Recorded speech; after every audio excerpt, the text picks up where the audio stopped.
मैंने कहा अभी कोई नहीं है। नास्तिन ने बोला। नास्तिन ने बोला। फिर वो कहने लगी कि सब मर गया है, सब मतलब गाली देने लगी। गाली दिया नास्तिन। हाँ, का नास्तिन होकर के गाली दिया। मुझे बर्दाश्त नहीं हुआ इंदर, मैं पारा को नाचने के लिए तैयार हो गया। तुम? हाँ, पर हमसे पारा नहीं नथाया। तुमसे नहीं नथाया? नहीं नथाया। उसके बाद अमरजीत जो है उसका बकवास सुनते सुनते बर्दाश्त नहीं हुआ, घर से बाहर निकल गया। अच्छा।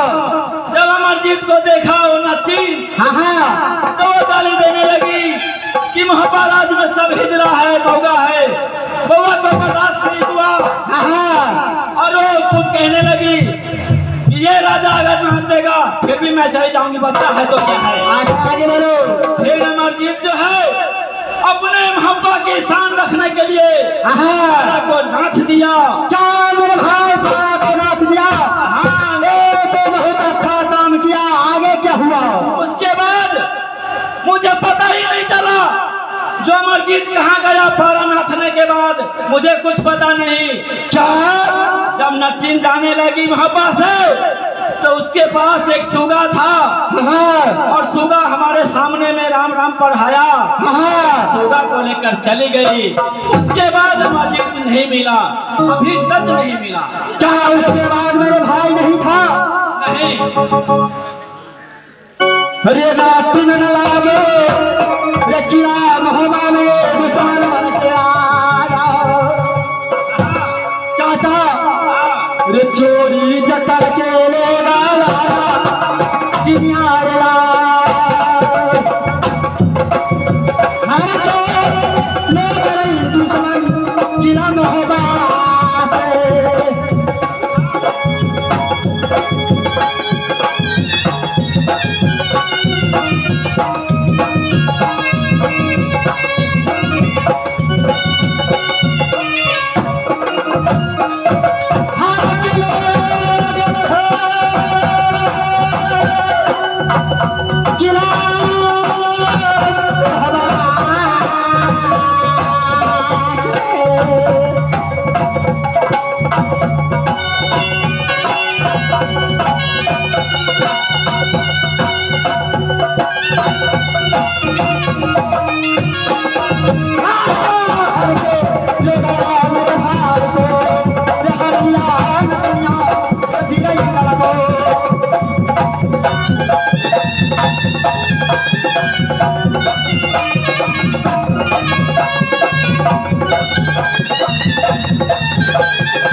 मेरे भाई को हर के ले गया दुश्मन।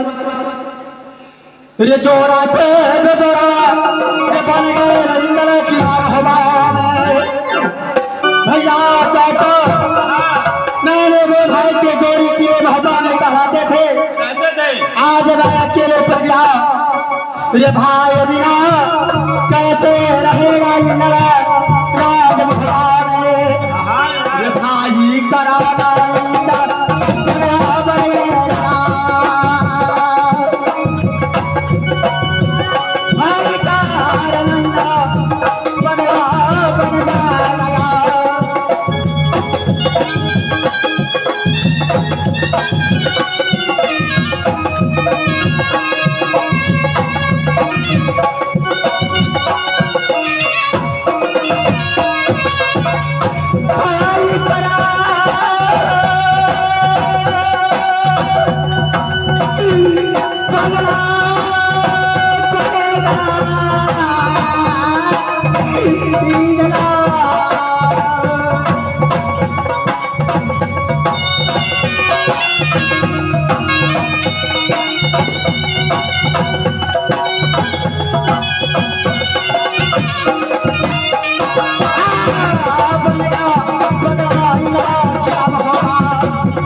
कहाँ छोड़ के गया मेरे भाई? मैं तुम्हें कहाँ ढूंढूं मेरे भाई? भाई अमरजीत, भाई आओ मेरे भाई अमरजीत, मेरे भाई रे भाई करण रे जगला जगला घुरेगा जगला रे जगला जगला रे भटकेगा रे बीरई नलला पगला ये बन के जंगल घुरेगा रे यार पगला ये बन के घुरेगा जंगल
ई पथरी राज है ई पथरी राज है तो दोनों आदमी वही जग रहा हम मांग चांग के ले आवत है दनी दारुआ तारी के दाम हो जाई चखना के दाम हो जाई त काम हो जाई आ गाँव खोजबा ना दैबा आ सहरवा सहारा बायक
Thank you.